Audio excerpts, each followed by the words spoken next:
Ikasampung kabanata. Ang tunay na pastol. Nagsalita si Jesus sa pamamagitan ng paghahalintulad. Sinabi niya, "Sinasabi ko sa inyo ang totoo. Ang pumapasok sa kulungan ng mga tupa nang hindi dumadaan sa pintuan, kundi umaakyat sa pader ay magnanakaw at tulisan. Ngunit ang dumadaan sa pintuan ay ang pastol ng mga tupa. Pinapapasok siya ng tagapagbantay sa pintuan at kilala ng mga tupa ang boses niya. Tinatawag niya ang mga tupa sa kani-kanilang pangalan at inilalabas sa kulungan. Kapag nailabas na niya ang mga tupa, nauunas siya sa kanila at sumusunod naman ang mga tupa dahil kilala nila ang boses niya. Ngunit hindi nila susundin ang iba.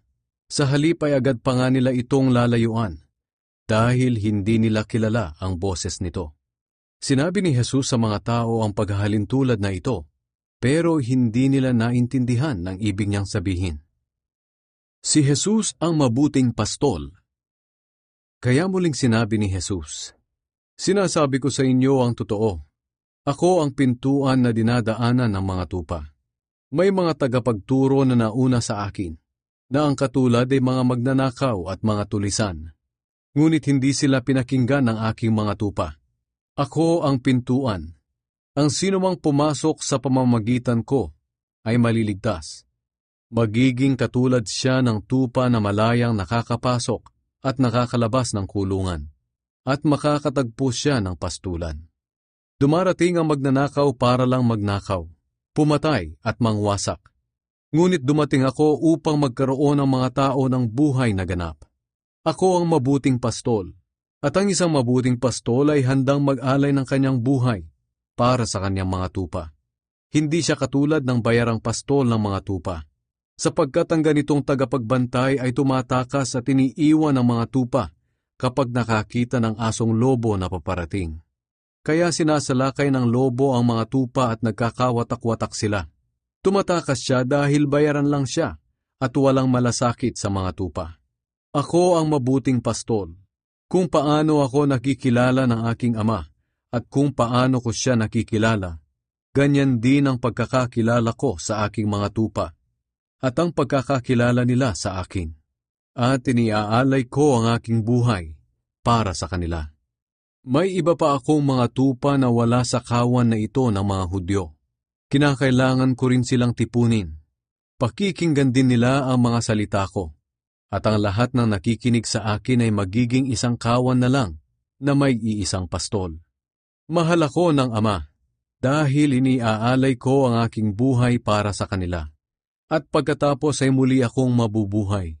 Walang makakakuha ng aking buhay, kundi kusa ko itong ibinibigay. May kapangyarihan akong ibigay ito, at may kapangyarihan din akong bawiin ito.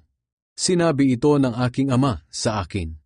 Dahil sa sinabing ito ni Jesus, nagkaroon na naman ng pagtatalo ang mga Hudyo. Marami sa kanila ang nagsasabi, "Baliw siya at sinasaniban ng masamang espiritu. Bakit niyo siya pinapakinggan?" Pero sinabi naman ng iba, "Hindi makakapagturo ng ganyan ang sinasaniban ng masamang espiritu." At isa pa, paano siya makakapagpagaling ng bulag kung totoong sinasaniban nga siya? Itinakwil ng mga Hudyo si Jesus. Sumapit ang pagdiriwang ng pista ng pagtatalaga ng templo sa Jerusalem.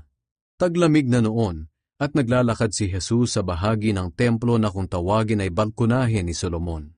Pinalibutan siya ng mga Hudyo at sinabi sa kanya, "Hanggang kailan mo ililihim sa amin kung sino ka talaga? Kung ikaw nga ang Kristo, tapatin mo na kami."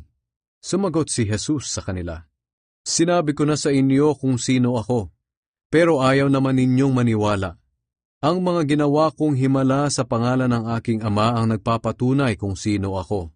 Ngunit ayaw niyong maniwala sa akin dahil hindi kayo kabilang sa aking mga tupa. Nakikinig sa akin ang aking mga tupa. Kilala ko sila at sumusunod sila sa akin.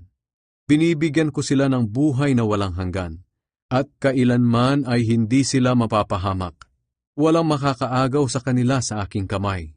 Ibinigay sila sa akin ng Ama na higit na makapangyarihan sa lahat. Walang makakaagaw sa kanila mula sa kamay ng aking Ama. Ako at ang Ama ay iisa. Nang marinig ito ng mga Hudyo, muli silang dumampot ng mga bato para batuhin siya. Pero sinabi sa kanila ni Jesus, "Ipinakita ko sa inyo ang maraming mabubuting gawa na ipinapagawa sa akin ng Ama. Alin sa mga ito ang dahilan kung bakit niyo ako babatuhin?" Sumagot sila, "Hindi ka namin babatuhin dahil sa mabubuti mong gawa, kundi dahil sa paglapastangan mo sa Diyos. Sapagkat sinasabi mong ikaw ay Diyos, gayong tao ka lang." Sumagot si Jesus, "Hindi ba't nakasulat sa kautusan na sinabi ng Diyos na kayo'y mga Diyos? At hindi natin maaaring balewalain ang kasulatan.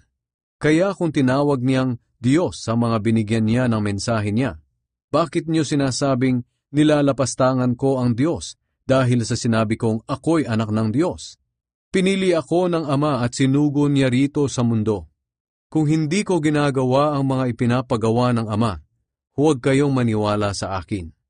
Ngunit kung ginagawa ko ang mga ipinapagawa ng aking Ama, kahit ayaw niyong maniwala sa akin, paniwalaan niyo ang mga ginawa ko, upang maunawaan niyo na ang Ama ay nasa akin, at ako ay nasa aking Ama." Tinangka na naman nilang dakpin si Jesus, pero nakatakas siya.